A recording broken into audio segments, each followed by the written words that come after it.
ouvintes do podcast Gauchismo Líquido. Tá no ar o segundo episódio da série O Conhecimento das Mulheres do Rio Grande do Sul. E o tema de hoje é poesia. Nesse episódio, eu tenho a alegria de receber duas poetas, Angélica Freitas e Marília Cosme. Angélica é poeta e tradutora natural de Pelotas, jornalista formada pela URGS, que já trabalhou como repórter no jornal Estado de São Paulo. Seus poemas já foram traduzidos e publicados na Espanha, no México, nos Estados Unidos, na Alemanha e na França. Ela possui 4 livros publicados, que são Milkshake, Um Útero é do Tamanho de um Punho, Guadalupe e Canções de Atormentar. Teve recentemente parte de seus poemas musicados pelo compositor pelotense Vitor Ramil, que resultou no show Avenida Angélica, e atualmente reside em Berlim, participando de uma residência artística. A Marília é natural de Arroio Grande e é autora dos livros de poesia Mugido e Os Baobás do Fim do Mundo. Ela é doutora em antropologia social e dedica-se à pesquisa e criação de narrativas contra-hegemônicas, ambientadas principalmente nas porções mais austrais do continente americano. Com o ensaio Nós Cultuamos Todas as Doçuras, ela recebeu o Prêmio Açorianos de Literatura em 2016. E em 2018, o livro Mugido esteve entre um dos finalistas do Prêmio Jabuti de Literatura. Nosso encontro aconteceu de forma online, através de videoconferência, numa manhã de outubro de 2020, e eu tenho a alegria de compartilhar com vocês essa grande troca. E aí, Angélica? E aí, Marília e Clarissa? Que bom estar aqui nesse gostoso podcast. Eu comecei a escrever poesia, né, quando eu tinha uns 9 anos de idade. E tudo porque uma tia minha me deu uma enciclopédia para crianças que se chama O Mundo da Criança, que era muito conhecido nos anos 60, 70. E assim, eu desde pequena gostava de ler, todo mundo me dava livro e tal, mas aí essa tia chegou com essa enciclopédia, e aí já o primeiro volume da enciclopédia era de poesia, e o que aconteceu foi que eu gostei tanto dos poemas que eu comecei a escrever os meus próprios, e eu me lembro que os poemas desse livro, eles eram muito engraçados, então também gosto de pensar que quando a poesia entrou na minha vida, ela já entrou assim também como uma coisa que poderia fazer pessoas rirem, e eu sempre achei isso um barato. Muito bom. E tu, Marília, quando é que foi que começou? Eu acho que foi pela música, sabe? Nunca pensei em ser poeta, mas eu me lembro de fazer paródias das músicas, assim. Pegava uma música e trocava a letra, né? Foi as primeiras, eu tinha um caderninho, eu lembro que eu fazia isso. E aí mostrava para as amigas, mostrava para os parentes também, assim, né? E geralmente eram coisas que eram fazer uma música, uma letra mais engraçada. Era para esses lados. Depois, acho que já com uns 27 por aí, eu comecei a sonhar com as poesias que já vinham prontas, assim, né? Eu criei o blog, que eu tive meu primeiro blog, em 2008, Salamancas Supersônicas era o nome. E era que eu fazia essas coisas dormindo, né? E daí passei alguns meses dormindo mal e escrevi fazendo esses poemas que vinham já em forma de imagens, assim, né? Vinham escritos já. E daí eu comecei a tentar fazer isso acordada e fui fazendo. Aí eu fui morar no Rio para fazer uma parte do meu mestrado. E foi, acho que a primeira experiência que eu tive, assim, de morar longe do sul, assim, e tal, deslocamento por mais tempo. Não sei, acho que a experiência da viagem também me causou alguns movimentos, assim, no meu inconsciente, e essas coisas, esses textos vieram à tona, assim. E aí eu fazia esse blog para mostrar aos meus colegas e tal. Os primeiros que foram lendo, já iam lendo e botando música. E aí eu acho que essas coisas sempre estiveram coladas, assim, né? Por mais que eu não tivesse uma intencionalidade, isso estava... Eu lembro da música, aquela Coração de Estudante, de ser criança e ouvir aquilo e ficar emocionada com aquela música. Assim. Que amor! A pequena Marília emocionada com o Milton Nascimento. Eu consigo imaginar isso. Sabe que não era o Milton Nascimento era o João Chagas Leite, e a rádio aqui tocava muito mais música de cantores gaúchos, nativistas, sei lá qual é a classificação, que eu acabei conhecendo Coração de Estudante por esse cantor. Depois, mais adiante, depois eu fui saber que era Milton Nascimento, mas... Pois é, até sobre isso, né? Sobre essa relação com a cultura regionalista gaúcha. Como é que foi para vocês, se vocês tiveram contato com a cultura gaúcha, assim, na infância? E como isso também, de certa forma, atravessou, assim, se atravessou, né? Os poemas de vocês e como que vocês também começaram a perceber essa cultura, enfim.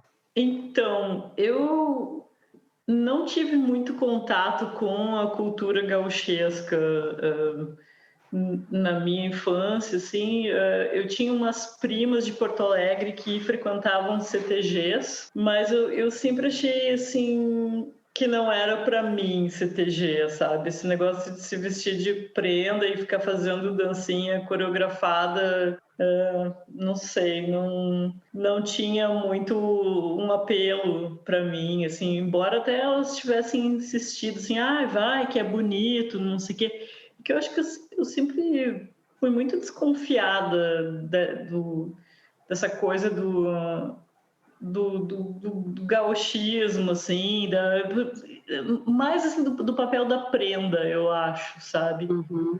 Eu não conseguia me ver nesse lugar de prenda. E na minha casa também, assim, meus pais não ouviam muita música gauchesca. Eu acho que só, assim, aquela coisa de ligar a TV no fim de semana e tá passando um galpão crioulo e deixar ali. Mas também, o que eu posso te dizer, assim, é que a minha mãe ela se emocionava muito com música gauchesca, assim, de achar bonito, mas não era uma coisa que a gente ouvia muito em casa ou que a gente cultivasse muito em casa. Então, para mim, não sei, assim, acho que não teve muita influência na minha vida, não. Ótimo. E tu, Marília? Eu nunca frequentei CTG também. Na verdade, um dia eu fui, eu e meu irmão, e nunca mais voltamos. Essas músicas, sim, elas estavam no cotidiano, então acho que talvez pela rádio também. O meu pai tinha uns discos, tinha tanto discos da Califórnia, da Canção, desses festivais, né, do João Chagas Leite, mas também tinha Beatles, também tinha Seixas, então não era uma coisa assim que era a única referência, né? Mas estava presente. Isso de se emocionar, que a Angélica falou, eu lembro do meu avô chorar. Então acho que essas coisas, essas fronteiras eu não consigo achar bem, assim, e talvez seja um modelo de indústria cultural que meio que acachapa, né?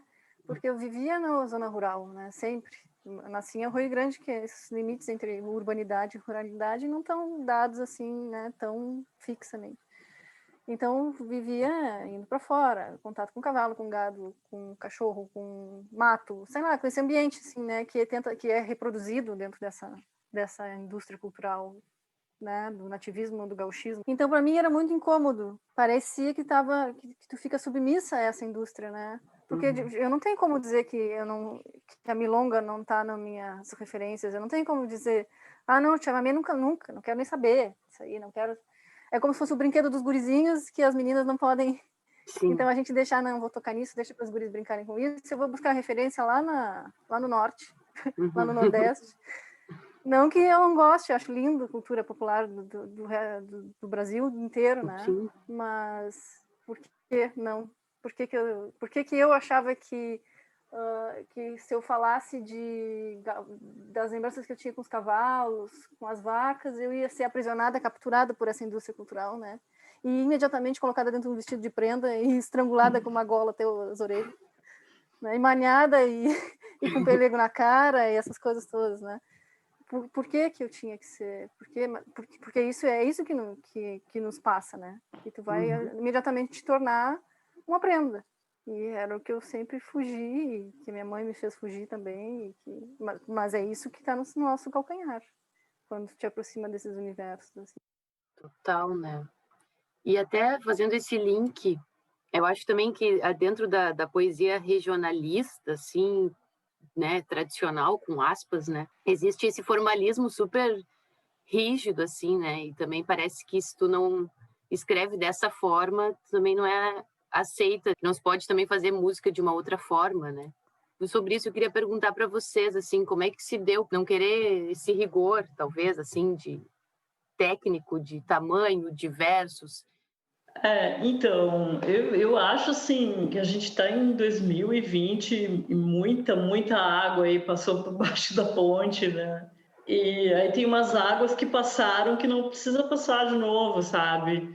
Eu acho, depois de se convencionou usar o verso livre, eu acho que ficar voltando a questão do corte do verso, como é que vai ser, se necessariamente, se o melhor é que tem um número determinado de sílabas e acentos, ou se você pode fazer um corte mais sintático.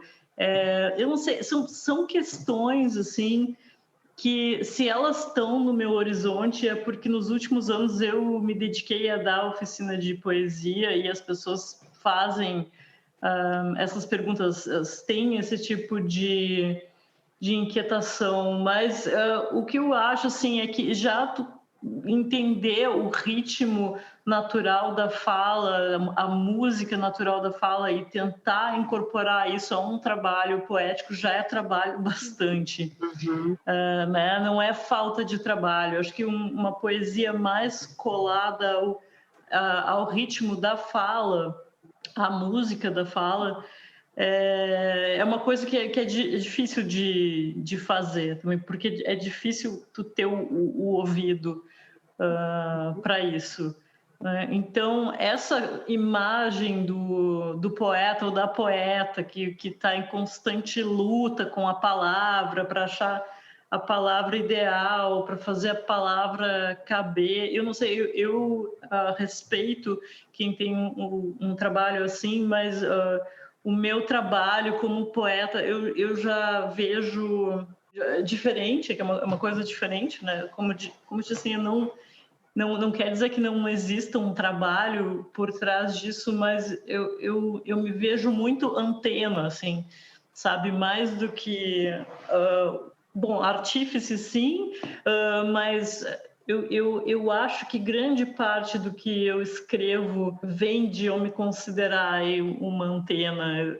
Eu acho que ser poeta é uma forma de tu estar no mundo, sabe? Então, tu tá em contato constante com estímulos ao teu redor e tu tem essa possibilidade de transformar esses estímulos numa coisa muito próxima de ser cantada, né? Eu acho que eu tenho essa afinidade com a Marília também, acho que a gente tem várias afinidades, mas isso de ser muito próximo de ser uma canção ou de ser um agrupamento de palavras que pode ser cantado, né? Então, assim, só para resumir, eu acho que cada poeta tem aí as suas questões, né? Eu acho que essa coisa de se apressar a buscar uma forma no que a gente faz, eu acho que é muito comum, mas eu acho que a gente precisa saber lidar também com uma indeterminação e também saber que nem tudo está sob nosso controle. Eu acho que isso é o que me interessa mais. Né? E assim, conforme o tempo foi passando, a minha relação com a tradição, com o que veio antes, assim, ela virou uma coisa mais tranquila. Eu não me apresso a dizer, não, a gente tem que fazer poesia de uma outra forma. Tá? Eu acho que a tradição é um grande tesouro, assim, que está aí, que está aí para nos ajudar também, sabe? Então, o passar dos anos, né, amigas? Mas é isso, assim, não é, sei lá, acho que essas questões aí, será que a gente tem que continuar usando formas fixas, não sei o quê? Eu acho que vale a pena a gente pensar, mas no fundo tu tá aí trilhando um caminho sozinha, tu vai ter que achar uma maneira de caminhar, sabe? Muito bom. Eu me afino muito com isso que a Angélica falou, e acho que isso exige da gente exige principalmente um rigor, né? Isso não é, pelo contrário do que a gente está solta ou relaxado, sei lá, qual é o termo, a palavra que vamos usar para isso, né? E me faz lembrar uma experiência que eu tive com uns sambistas em Pelotas, que a gente foi fazer um samba enredo. Eu fazia a letra e eles botavam melodia. E aí tinha um puxador que ele não sabia ler. E eu dava a letra para ele e ele não enxergava. Aí passava os óculos de todo mundo por ele. Até que chegou um dos compositores e disse, não, é que ele só lê se a gente cantarolar. Aí ele consegue ler. Então ele dizia, tá, cantarola aí. E a gente cantarolava e ele conseguia ler a letra. Aí o compositor, o Julinho, disse, não, é que palavra é melodia. Palavra é melodia. Palavra é música. Então, não tem essa... ele aprendeu a ler assim. Então, acho que isso para mim, virou algo que eu trago, assim, de braço dado comigo, sabe? Quando eu fiz o Mugido mesmo, eu tô falando de sambistas, né? Pelotas sambistas. No Mugido tá falando de vaca, cavalo, de essa experiência rural do Rio Grande do Sul, né? Que aí tá atravessado por uma presença negra, essas duas experiências, né? Então, isso é falar de Rio Grande do Sul. Não sei se eu botaria no nome do regionalismo, mas é falar dessa experiência pampiana aí. Nós temos aqui, passamos boa parte da nossa formação aqui e tal. Quando eu fiz o Mugido e que eu estava buscando habitar a voz da vaca ali, né? Habitar com tudo que isso traz junto, né? Era justamente buscar na ausência da palavra.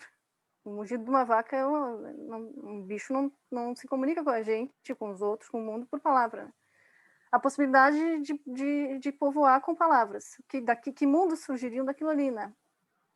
E isso tem consequências para a forma, né? Para a forma, para o texto, né? O que surge dessas palavras. Então, tem ali... e aí, para mim, eu acho que para muita gente seja difícil classificar, e é justamente isso que eu estava buscando, vazar das classificações. Então, tu tem versos curtos, tu tem versos que são gigantescos, que não cabem na pauta ali da folha, do tamanho da diagramação. Tu tem textos que parecem prosa, né? Talvez a prosa esteja invadindo a poesia invadindo a prosa, não sei que nome, né? Mas a ideia é essa. Tem uma entrevista com a Angélica, tem um pós-fácil, tem, sabe? E acho que é isso. Isso me exigiu um rigor tremendo. Não foi porque eu fiz de qualquer jeito, né? Porque era um bicho, né? Habitar a voz de um bicho exige um rigor. Para te não impor as tuas classificações, a impor uma forma, impor uma tradição, te amarrar. Por isso que eu exijo tanto na ideia da palavra chucra, né? Na letra chucra. É tentar escapar dessas amarras o tempo inteiro. E isso a gente nunca vai conseguir fazer totalmente. É um fracasso. Mas assumir esse fracasso. E ver o que ele tem de rico para nós. Muito bom. Né? Muito bom. Total. Eu acho que essa chucrice é imprescindível para tu fazer uma poesia que importe agora, sabe? Numa boa, assim, eu acho que poesia, o que é poesia tem que funcionar, é isso, cara, tem que funcionar, não importa se tu tá escrevendo, sei lá, decassílabos, ou qual é a métrica que tu tá usando, cara, o negócio tem que provocar alguma coisa em alguém, né? Será que a gente tem que dar tanta importância para uma pira que nem é nossa, sabe? Assim, eu acho que a gente está num ato criativo, assim, gostaria de lembrar novamente do qual a gente não tem 100% do controle, eu acho que até é por isso que é tão interessante, sabe? E aí, se vem alguém e diz assim, mas vem cá, isso aqui é uma prosa dentro de um livro de poemas, mas vem cá, assim, ó, a pergunta é, tu tá lendo poesia contemporânea dos últimos 100 anos, aí vamos dizer, assim, por que isso causa um estranhamento, assim, mas que saco, sabe, essa coisa do gênero, né, essa coisa, né, a a questão do gênero, assim, né? Mas vem cá, mas tu tem cabelo curto, tu é mulher, então, pelo amor de Deus, sabe? Que saco! E, então, assim, para mim, não é uma questão pessoal, né? Eu dou aula de poesia, eu tenho que entrar nessas questões e eu entro, assim, de uma forma bem... não impondo nada, assim, dizendo, vamos achar o que é mais importante pra gente. Mas eu acho até que esse apego à forma, assim, é uma coisa que acaba fazendo tu demorar para chegar numa coisa que é tua, assim. Não estou dizendo que tu tem que ser absolutamente selvagem escrevendo, mas a gente sabe o que é verso e poesia também é uma coisa, cara, que escapa a definição. Poesia é o tipo de... Se tu disser, um gênero literário, mas é bem mais do que isso. Não, a poesia é um negócio que tu vai lidar com a musicalidade da linguagem. Pode ser e pode não ser, sabe?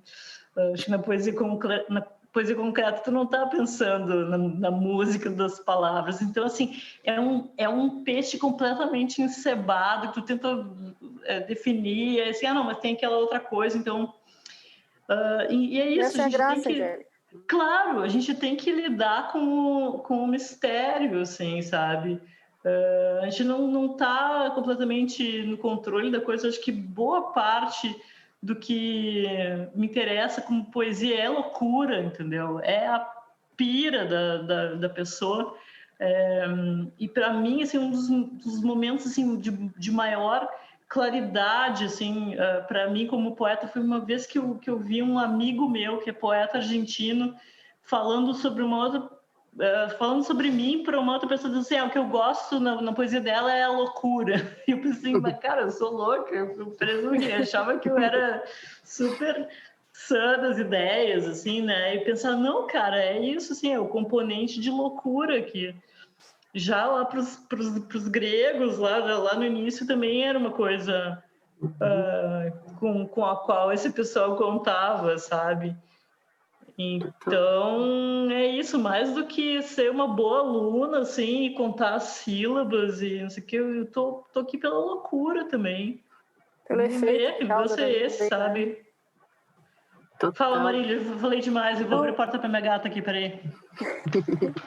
Eu acho que quem pensa a partir da música também tem uma tendência a tentar encaixotar, né? Talvez algum estilo musical, alguma fórmula musical também, né, nas palavras. Isso não está só em quem escreve, para quem escreve, está colocado para quem pratica outras maneiras, né, de fazer arte, causar efeitos.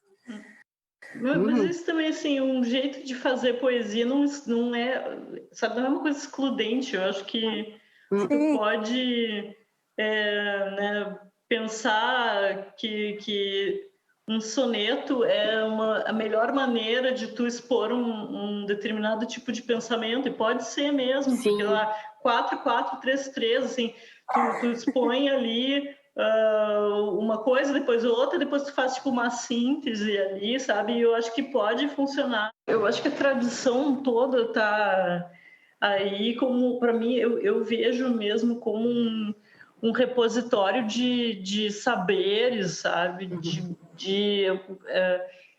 E um lugar onde tu pode procurar a tua própria maneira de fazer as coisas. E então eu acho que tem formas fixas, né, como a gente está falando do soneto, que se prestam para desenvolver uma ideia, sabe, com um começo, meio e fim, ou se não expondo duas ideias contraditórias, depois fazendo uma síntese, sabe? Eu acho que tem tipos de métrica que te fazem sentir coisas diferentes, né? Que fazem, por exemplo, tu dizer uma coisa e ela soar mais cômica do que outras, né? Um tipo de verso, assim, mais longo, que se presta mais para como se você estivesse falando com alguém.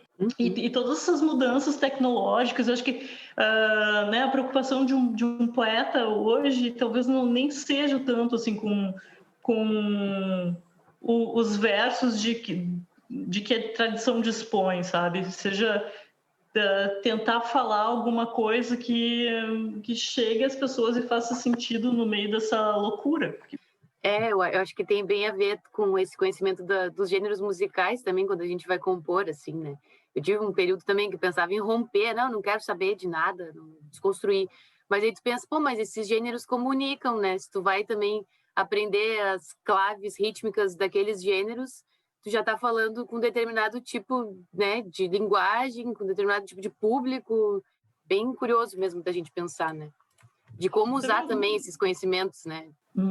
Uma coisa que eu li em algum lugar uma vez é que o hino nacional brasileiro, né, ele é meio, parece uma abertura de uma ópera engraçada para quem entende de música, assim. Né, parece uma coisa cômica, é uma peça musical que parece cômica, entendeu? Parece que vai entrar alguém vestido de palhaço, assim, sabe? E aí ela vem, ouviram do Ipiranga as margens plácidas, sabe? Tem aí dá um defeitinho, assim. Então eu acho que tu entender de forma, tudo isso é tecnologia, isso é conhecimento, né? Mas não sei, na questão do hino nacional brasileiro, aparentemente as pessoas acham tudo muito sério, assim. Sim, né? Se você analisar semioticamente, assim, total, né? Então, analisando essa cadeira, ela é de praia, né? Mas, enfim, gurias, assim, eu acho que a gente tem que ir pensando nas maneiras de fazer poesia e não se deixar sequestrar por questões né, de pertencer a uma forma, um gênero. Eu acho que a gente tem, sei lá, pouco tempo, assim, aquela história lá, vida curta, como é que é? Arte longa, blá, blá, blá. Enfim. Ai, muito bom. Então, tem uma outra pergunta, assim, que é super polêmica, eu acho, assim, que eu digo que é para o meu TCC, que eu tenho perguntado para a galera, assim, se acham que... Se a gente pode pensar se é que existe um modo diferente de compor e de escrever das mulheres, assim, na oficina de compositoras, até por causa dessas formas que foram construídas, a questão do gosto, né, e a indústria de como se apropriou também do que é bom, do que é ruim, e foram legitimações construídas, assim, a música, o tonalismo, por homens, assim, né, ao longo de séculos, né, as mulheres estavam excluídas dessa criação. E a gente sabe também que tem essas categorias sociais que acabam influenciando na nossa, sei lá, será que acabam influenciando na nossa forma de ser culturalmente? Não sei. É uma questão super complexa, né? Porque também a gente pode cair num essencialismo, assim, mulheres escrevem assim, homens escrevem assim, que nada a ver, né? Olha, eu acho que não existe um jeito de escrever que é de mulher. Acho que essa indisciplina aí é nossa. Essa indisciplina não no sentido no sentido de justamente não tentar escapar dessas formalizações que são armadilhas, né? Em todos os sentidos, armadilhas que nos prendem, que nos sacaneiam, né? Eu acho que não existe um jeito, mas acho que eu me sinto, acho que o efeito assim que eu gosto de causar, que é provocar a Clarissa a fazer uma performance, provocar uma outra moça a fazer música, sei lá, provocar, causar esses efeitos assim mais, acho que já tá no que eu espero como mulher, provocar essa indisciplina, essa rebeldia, será que é? Não sei se é essa palavra, essa loucura. Essa loucura aí. Porque estão sempre nos chamando de loucas, né? Então... né? Então tá bom. Né, Gurias? Mas, eu acho, assim, Clarissa, que é difícil de responder essa pergunta, mas por a gente ser mulher, a gente aprende a ter um jeitinho por exemplo, um jeitinho de falar, um jeitinho de caminhar, e também, assim, eu acho que tu aprende a ter um olhar para as coisas que é diferente do olhar masculino. Mas agora eu já falei tudo, assim, é aprendido, né? Isso a gente, desde cedo, fazem prestar atenção. Ser mulher, tu presta atenção em umas coisas que eu acho que os caras estão mais desligados, assim. E talvez isso influencia a nossa maneira de escrever. Se eu te digo que ser poeta é um jeito de estar no mundo, para mim passa necessariamente por eu ter aprendido essas coisas, né? Por ter sido socializada aí, para usar um termo. Sei lá, tem umas preocupações que de repente um cara não tem. Então, isso pode assim refletir no que a gente escreve. Mas um exercício que eu acho que dá para fazer também, por exemplo, tu pega um poema de um autor homem, outro de uma autora mulher, e sem dizer para alguém, diz assim, tu consegue saber se é uma mulher ou um cara que escreveu? Acho que ninguém consegue. Não tem, assim, acho uma coisa na linguagem que dê para sacar. Mas eu acho que a observação do mundo é uma parte muito grande de escrever. Isso faz um diferencial tremendo no que tu escreve, né? E eu acho que a mulher também tem uma coisa de se identificar mais com a outra, com o outro, né? É mais fácil para a gente ter uma pluralidade de vozes, mas também tenho muita cautela hoje ao falar sobre isso. Não sei, Marília, fala mais aí. Pois é, eu acho que a tua resposta foi mais pé no chão do que a minha, assim, do tipo, foi mais corpo no mundo do que a minha, porque a minha foi muito no ideal, né? Tipo, acho que a mulher deveria escrever assim, né, de maneira indisciplinada, mas acho que os homens também deveriam escrever de maneira indisciplinada. Não é essa a questão, né? Mas acho que isso que tu falou, de o jeito como a gente é educar no mundo, cria singularidades, né? Isso de prestar atenção no outro, isso de ter preocupação com, né? Ter cuidado com. Isso é uma educação que é direcionada nos corpos de mulheres, né? Então, acho que isso traz peculiaridades. Não tem como a gente dizer que não, né? Se a gente está falando de atenção, se tu mesmo falou de antena, né? De ser uma antena, né? Tem coisas que são incontornáveis para nós, que talvez não sejam as mesmas coisas que são incontornáveis para pessoas que nascem homens, né? Ou que são educados para serem homens, né? E uma outra coisa que eu acho que é importante também é que sim, o fato da gente ser mulher modifica a recepção do que a gente escreve.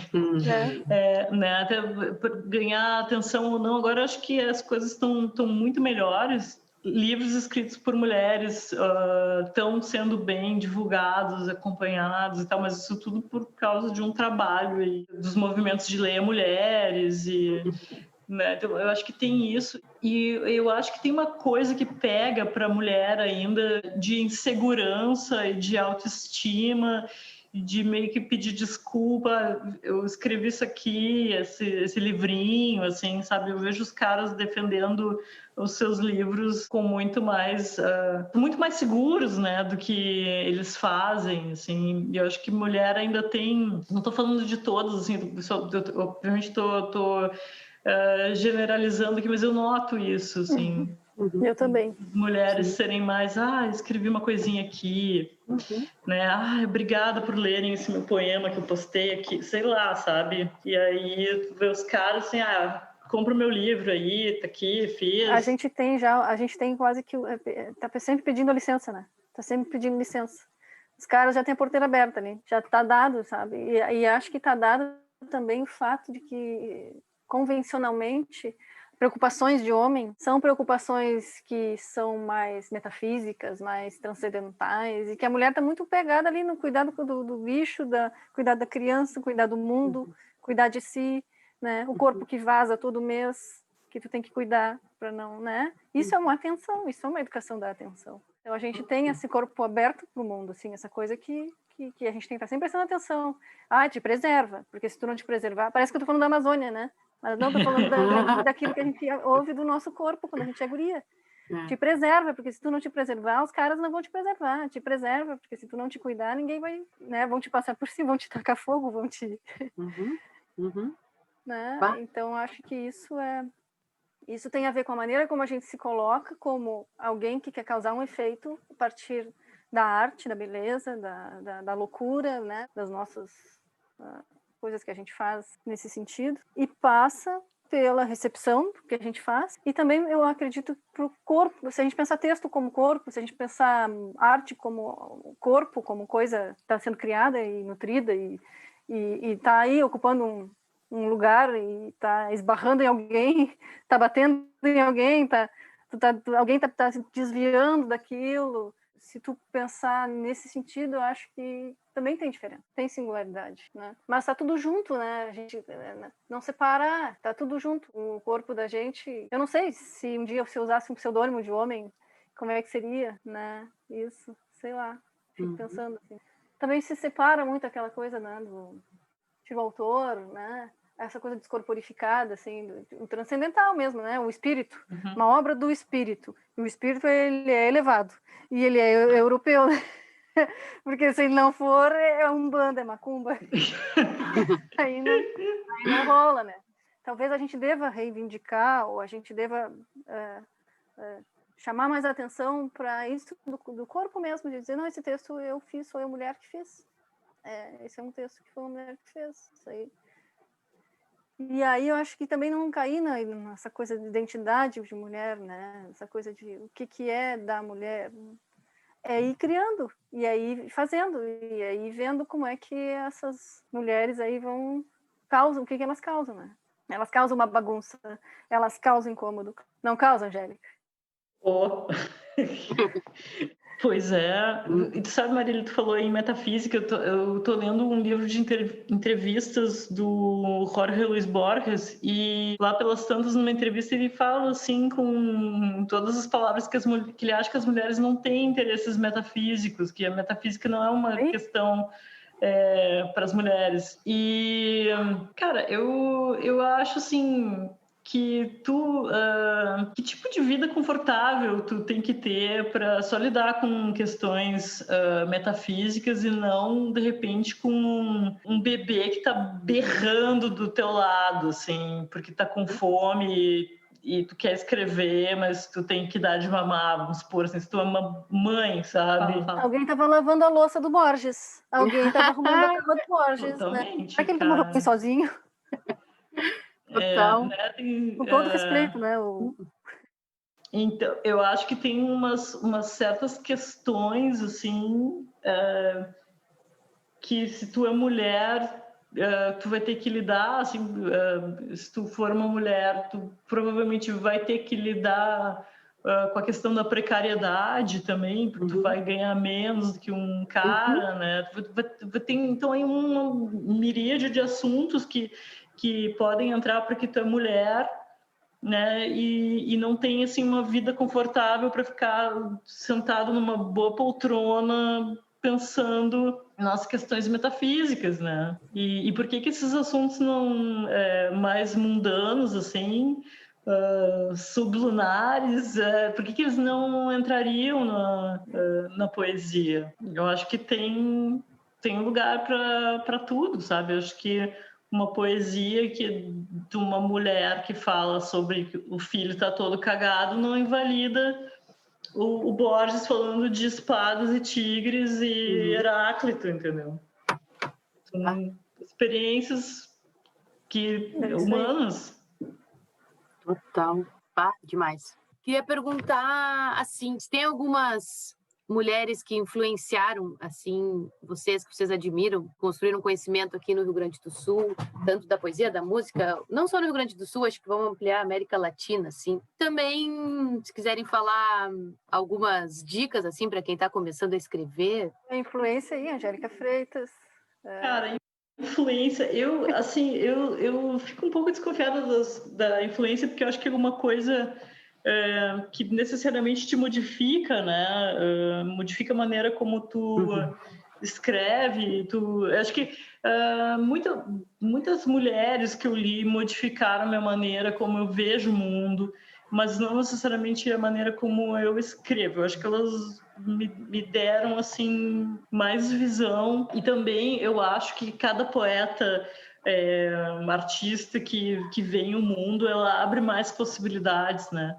Para quem vem depois, assim, mesmo que tu não esteja consciente disso, mas e eu acho que o lance das influências, assim, eu pensaria, eu sou bastante porosa, sabe? Então acho que pode ser que eu nem me dê conta do que tá me influenciando, me movendo, mas em 2007 eu me mudei para a Argentina e o contato assim com os poetas que eu tive lá, assim, foi uma coisa violenta na minha vida, foi altamente estimulante, né? Então, sei lá, se tu pegar poetas como poetas contemporâneas de lá, a Cecília Pavon, a Fernanda Laguna, que também é artista visual, a Lucia Bianco, a Maria Medrano, e também se tu pegar alguém como a Susana Tenon, que era uma poeta argentina que morreu nos anos 80, que eu tive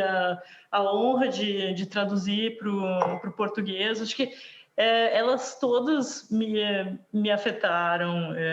São muitas mulheres, assim, Elvira Hernandes no Chile, a música da Violeta Parra. Eu acho que é uma rede assim, bem grande de leituras e músicas e estímulos. E eu acho assim também, na questão gaúcha, assim, acho que a minha linguagem é extremamente influenciada pelas mulheres da minha família, sabe?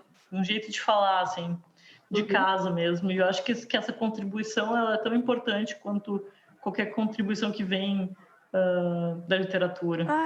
Pois tanta coisa. Acho que a leitura da Angélica é marcante, né? A leitura da Tô fazendo o coração com a mão aqui. não é incontornável. A Alejandra Pizarnik, na Argentina, né? A Violeta Parra e a Mercedes Sosa, tem também como a gente contornar essas presenças, né? E eu acho que isso, acho que também essa sociabilidade de mulheres, né? Essa audição de mulheres, essas vozes, essas coisas que a gente escuta da vida toda, né? Das mulheres que nos cuidam, das mulheres, né? Que a gente convive. Essas vozes, né? Acho que a Angélica tocou nisso aí de maneira muito telúrica, diria. Pô, Marília, agora que tu falou assim, também para mim, ter lido Mugido foi uma experiência assim que estourou a minha cabeça, sabe? Mas tem muitas conversas que a gente tinha, né? Eu fiz oficina contigo em 2013, e aí eu lembro que eu conversava contigo, te falava, tô fazendo campo agora com as vacas, estou voltando pro interior, estou voltando. Então acho que tem muitas dessas conversas que a gente tinha, assim, tem muito disso, assim, acho que... eu acho que tem aí uma construção poética coletiva em andamento, talvez, sabe? Eu gosto de pensar nisso assim também. Eu acho que sim. Eu acho que o mundo não está nos dando, a gente não está dando mais conta, assim, não é à toa que a gente está buscando, eu estou falando agora, vou assim, as vacas, né? A gente está falando de mulheres, a gente está falando de...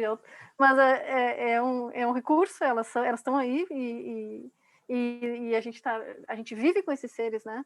Só que a gente não dá o mesmo estatuto de beleza, de criatividade para essa convivência, para essas vozes que não são humanas, né? Para essas linguagens que não são atravessadas pela nossa maneira de lidar com a racionalidade, as racionalidades, né? E há uma racionalidade nesse convívio. Acho que essa nossa convivência também com essas outras fêmeas, essas outras mamíferas, não sei só as mamíferas, acho que não só elas, né? Talvez aí tenha uma hierarquia já de espécies que a gente cria.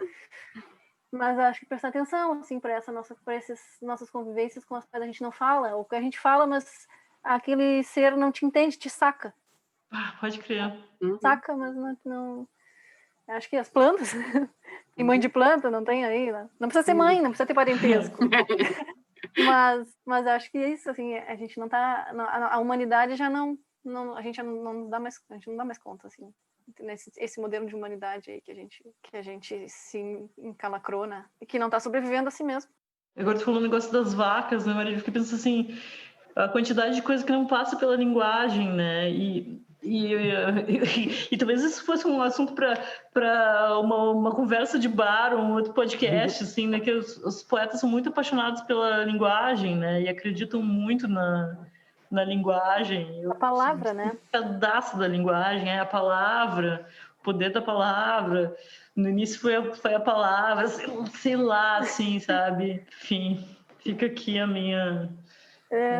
Acho que buscar outras linguagens, de repente. Buscar não, elas estão aí, né? Elas estão adormecidas, eu acho, encantadas. Né? A gente já exerce elas, né? Outras linguagens. Talvez a posição de quem se coloca como poeta seja privilegiada nesse sentido. Uhum. Porque a gente é tão agarrado, né, à palavra, de repente nós sejamos privilegiados também para nos desagarrarmos. Uau. E buscarmos outras... Sim, eu acho que essa é a melhor consideração final aí. Últimas palavras. Sim, Bom. uma baita reflexão aí pra gente acompanhar, né? Eu, recentemente, acabei a segunda oficina da Marília ali, mudou total a minha vida, assim, mais uma vez, minha percepção sobre a minha atenção. Eu recomendo muito fazerem a oficina da Marília de escritas antropológicas. Então, gurias, obrigada demais. Foi incrível, foi maravilhoso. Esse podcast aqui vai ficar histórico. Muito lindo esse encontro. amei demais. Obrigada, Clarice. Obrigada pelo convite. Pra gente estar aqui. Fazia tempo que não falava com a Angélica. Pô, é mesmo, né, Marília? Saudades de vocês. Né? Mas adorei. Obrigada. Esse foi o segundo episódio da série O Conhecimento das Mulheres do Rio Grande do Sul, cujo tema foi poesia. Muito obrigada pela sua atenção e pela sua escuta.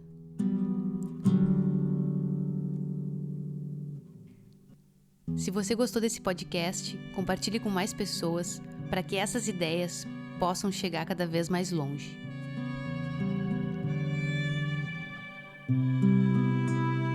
Nos sigam nas redes sociais, @gauchismolíquido.